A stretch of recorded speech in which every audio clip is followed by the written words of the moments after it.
मोहब्बत की दुकान नहीं, नफरत के दुकान के नफरती विज्ञापन के पीछे तो नहीं है। ये उस प्रधानमंत्री के लिए है जिसने 10 साल के अंदर भारत को फ्रेजाइल 5 से टॉप 5 में पहुंचाया। वही नफरती लोग हैं जो पिछले 23 सालों से भारत के उभरते हुए स्वाभिमान के प्रतीक प्रधानमंत्री श्री नरेंद्र मोदी जी के विरुद्ध विश्वमन करने से बाज नहीं आ रहे। राष्ट्रवाद के महामेरु पर वार बहुत ही हल्का है, क्योंकि भारत विरोधी ताकतों में अब मचा हुआ तहलका है। देखिए, भारत विरोधी शक्तियों के स्थापित और प्रायोजित मोहरों के साथ सियासत की जमात पर गलबैयां करके राहुल गांधी जी के वापस आने के बाद मुझे लगता है कि अमेरिका में वही जमात अब नफरत की दुकान का यह विज्ञापन दिखा रही है। पुनः कह रहा हूं, प्रधानमंत्री श्री नरेंद्र मोदी जी के विरुद्ध जो भर्त्सनायोग्य आपत्तिजनक पोस्टर है, यह उस नफरत की दुकान का विज्ञापन है। और यह संदेह हर भारतीय के मन में गहरा हो रहा है कि जिन लोगों ने भारत विरोधी शक्तियों के साथ कांग्रेस के नेता राहुल गांधी जी की मुलाकातें करवाई और समर्थन दिलवाया, जो स्थापित रूप से घोषित रूप से भारत के शत्रु हैं, उनसे समर्थन दिलवाया, क्या वही जमात इस समय मोदी जी के विरुद्ध इस नफरती विज्ञापन, ये मोहब्बत की दुकान नहीं, नफरत के दुकान के नफरती विज्ञापन के पीछे तो नहीं है।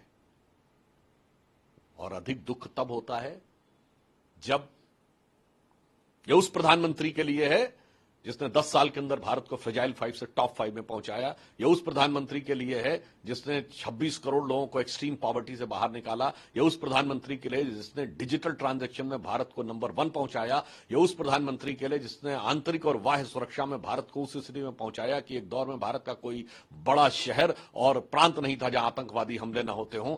वहां से स्थिति को सुधार कर इस परिस्थिति में लाए और उसके बाद तो भारत के इकलौते प्रधानमंत्री हैं जिसे मॉर्निंग कंसल्टेंट ने लगातार विश्व के सबसे लोकप्रिय नेता के रूप में माना। और अभी हाल ही में आपने देखा कि विश्व के इकलौते राष्ट्राध्यक्ष हैं जो रशिया के राष्ट्रपति व्लादिमीर पुतिन और यूक्रेन के राष्ट्रपति जेलेंस्की दोनों के साथ गले मिलते हुए दिखाई पड़ रहे हैं। यह कूटनीतिक क्षमता दुनिया में किसी के भी पास नहीं है। मगर अफसोस की बात यह है कि वही नफरती लोग हैं जो पिछले 23 सालों से भारत के उभरते हुए स्वाभिमान के प्रतीक प्रधानमंत्री श्री नरेंद्र मोदी जी के विरुद्ध विश्वमन करने से बाज नहीं आ रहे।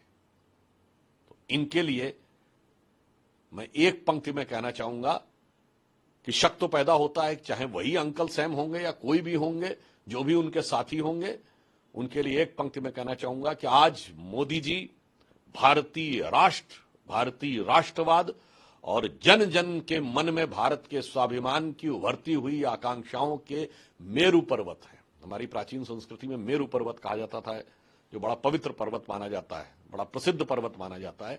तो एक पंक्ति कहना चाहूंगा इस नफरती दुकान के विज्ञापन के लिए कि राष्ट्रवाद के महामेरु पर वार बहुत ही हल्का है। राष्ट्रवाद के महामेरु पर वार बहुत ही हल्का है, क्योंकि भारत विरोधी ताकतों में अब मचा हुआ तहलका है।